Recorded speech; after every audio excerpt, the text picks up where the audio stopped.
Hello students, today I am here with a new video. Today we will discuss about models. First of all, let's take some examples. पहला example है, he is writing a story. He is a teacher. Shall I open the door? You must not talk to that fellow. अब पहले और दूसरे sentence में देखिए, यहाँ पर is का यूज़ किया गया है. He is writing a story. यहाँ पर is helping verb की तरह काम कर रहे हैं. दूसरे सेंटेंस में he is a teacher, यहाँ पर मेन वर्ब की तरह काम कर रहे हैं. तीसरी सेंटेंस को देखते हैं. Shall I open the door? यहाँ पर shall है, ये भी हेल्पिंग वर्ब की तरह काम कर रहे हैं. You must not talk to that fellow, यहाँ पर must. So पहले सेंटेंस में जो वर्ब है वो दूसरे सेंटेंस में उसका यूज है वो डिफरेंट है, लेकिन जो मॉडल जो होती हैं वो हमेशा किसी भी वाक्य में हेल्पिंग वर्ब की तरह काम करती हैं. हेल्पिंग वर्ब होती है वो मेन वर्ब की तरह भी काम कर सकती है, लेकिन मॉडल्स जो होती हैं वो हमेशा किसी भी वाक्य में हेल्पिंग वर्ब की तरह ही काम करती हैं. सबसे पहले देखते हैं मॉडल्स होती क्या हैं. It is used with main verb to express an idea. Idea express करने के लिए मेन वर्ब के साथ में इसका यूज होता है. As possibility, purpose, capability, request, threat.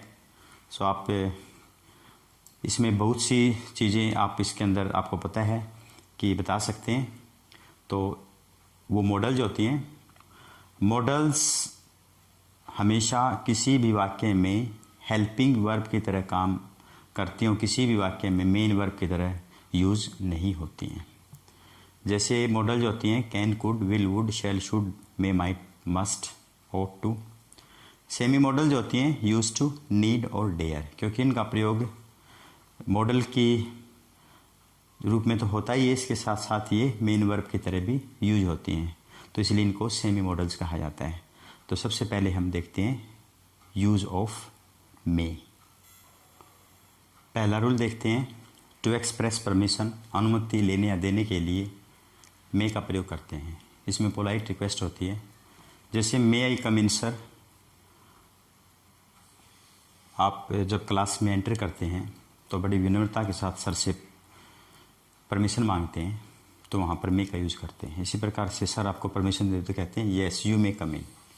तो टू एक्सप्रेस परमिशन, अनुमति के लिए हम मे का यूज़ करते हैं. उसके बाद नंबर 2 है पॉसिबिलिटी. पॉसिबिलिटी का मतलब संभावना, यानी ऐसी संभावना जो पूरी हो भी सकती है और नहीं भी हो सकती है. इसके पूरी होने के 50-50 चांसेस रहते हैं. अगर हो जाती है तो कोई बड़ी बात नहीं होती है तो भी कोई सरप्राइज़ नहीं होता है.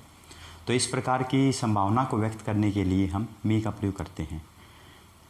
संभावना के लिए हम माइट का भी यूज़ कर सकते हैं, कैन का भी यूज होता है, मस्ट का भी यूज होता है, लेकिन उनके जो रूल हैं वो अलग हैं. जब हम उनके बारे में डिस्कस करें तो मैं आपको ज़रूर उनका कंपैरिजन करके बताऊंगा.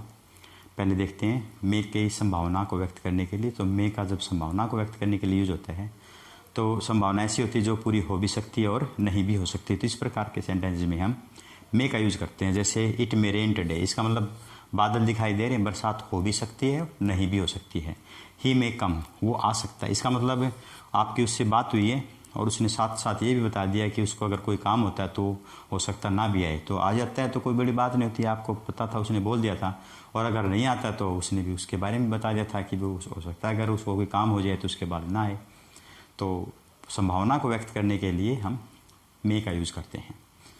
उसके बाद रूल नंबर 3 प्रेजेंट पर्पस. वर्तमान के उद्देश्य को व्यक्त करने के लिए, वर्तमान के उद्देश्य को व्यक्त करना है तो वर्ब की फर्स्ट फॉर्म के साथ एस और ई एस. वर्ब की फर्स्ट फॉर्म का ध्यान रखिएगा, एस या एस आता है, उसके साथ में सो दैट आता है तो वहाँ पर मे लगाएंगे.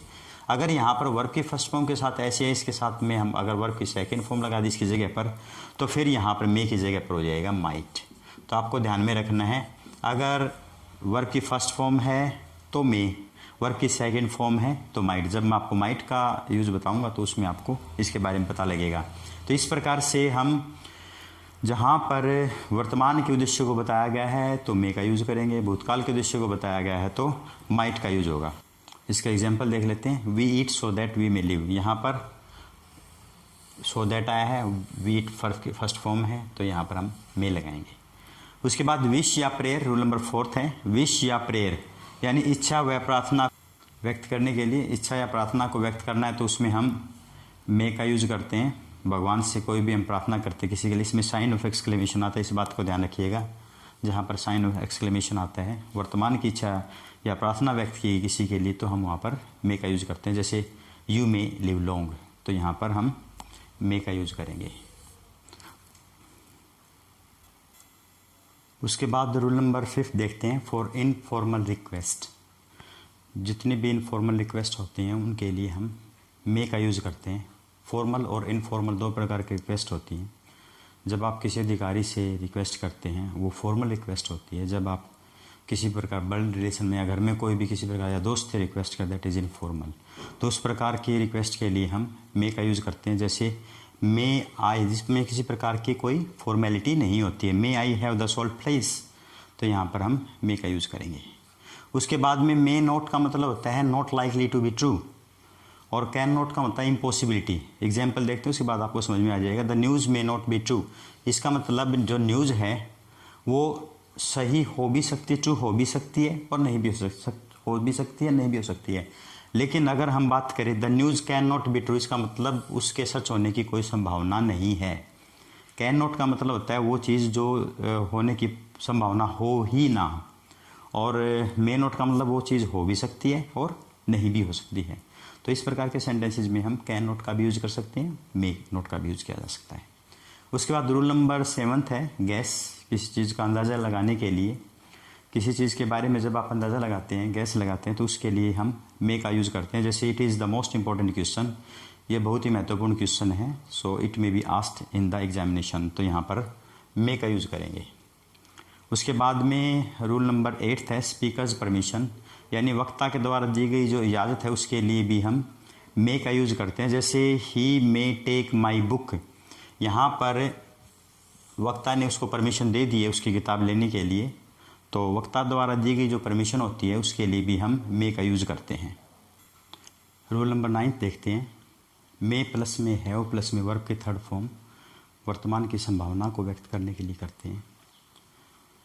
जैसे ही may have done his homework, इसका मतलब संभावना व्यक्त की गई है कि उसने अपना काम समाप्त कर लिया होगा, कर चुका होगा।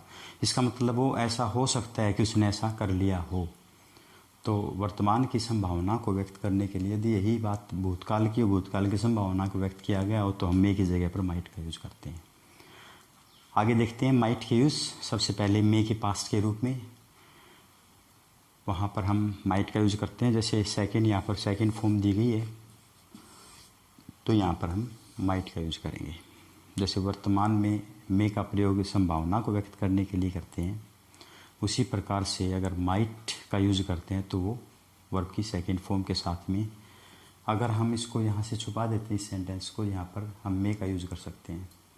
लेकिन क्योंकि यहाँ पर वर्ब की सेकंड फॉर्म दी गई है, भूतकाल की संभावना को व्यक्त किया गया, तो यहाँ पर माइट का यूज़ होगा। उसके बाद रूल नंबर 2 देखते हैं, टू एक्सप्रेस पास्ट पर्पज़। वर्तमान के उद्देश्य को व्यक्त करने के लिए मैंने बताया था कि मे का यूज़ होता है, और यही उद्देश्य यदि भूतकाल का हो तो हम वहाँ पर माइट का यूज़ करते हैं। जैसे he worked hard so that, यहाँ पर सो दैट दिया गया है, वर्ब की सेकंड फॉर्म वर्क दी गई है, तो यहाँ पर हम माइट का यूज़ करेंगे। उसके बाद में रूल नंबर 3 देखते हैं, फॉर लेस पॉसिबिलिटी और रिमोट पॉसिबिलिटी। इसका मतलब ऐसी संभावना जिसके पूरे होने के कोई चांस नहीं है, नाम मात्र संभावना हो, उसको बताने के लिए हम माइट का यूज़ करते हैं। जैसे इट माइट रेन टुनाइट, इसका मतलब आकाश साफ़ है और वहाँ इस प्रकार की सिचुएशन में जहाँ पर बिल्कुल आकाश साफ़ हो तो हम ये नहीं कह सकते कि बरसात होगी, अर्थात बरसात होने की कोई चांस नहीं है, बिल्कुल रेयर चांस है। तो जहाँ पर बहुत कम संभावना हो, क्लास में एक बहुत ही कमज़ोर बच्चा हो जिसको कुछ भी लिखना आता जाता ना हो और उसके बारे में बहुत कम संभावना होती है कि वो पास हो जाए, तो इस प्रकार से जो नामात्र संभावना होती है उसके लिए हम माइट का यूज़ करते हैं। उसके बाद रूल नंबर 4 देखते हैं, good wishes in the past. Rule number 4, वर्तमान की इच्छा को व्यक्त किया गया है, प्रार्थना को व्यक्त किया गया है, तो हम मे का यूज़ करते हैं। यदि यही इच्छा भूतकाल की हो तो वहाँ पर माइट का यूज़ करते हैं। यहाँ पर विश सेकेंड फॉर्म दी गई है तो यहाँ पर माइट का यूज़ करेंगे। उसके बाद rule number 5 for polite request, इसमें वक्ता के हेजिटेशन यानी संकोच को दिखाया गया है। Might I borrow your car, तो इसमें पोलाइट रिक्वेस्ट तो है, इसके साथ साथ उसके हेजिटेशन को दिखाया गया है, यानी संकोच जिसमें दिखाया जाए तो उसमें हम माइट का यूज संकोच को दिखाता है। पोलाइट रिक्वेस्ट होती है लेकिन उसमें संकोच होता है। जैसे might I borrow your car, तो कार को मांगते वक्त उसको शर्म आ रही है, उसको संकोच हो रहा है कि उसको ये चीज़ मांगनी चाहिए या नहीं मांगनी चाहिए, तो उसके लिए हम माइट का यूज़ करते हैं। उसके बाद रूल नंबर 6 है लाइक, प्रेफर और वांट। ये कोई भी वर्ब आती है तो उसके साथ में माइट का प्रयोग टू गिव एडवाइस, सलाह देने के लिए या सजेशन देने के लिए हम यूज करते हैं। जैसे you might like to try this sweet dish, यहाँ पर सुझाव दिया गया है तो वहाँ पर हम माइट का यूज करते हैं। तो सुझाव देने के लिए हम माइट का प्रयोग करते हैं।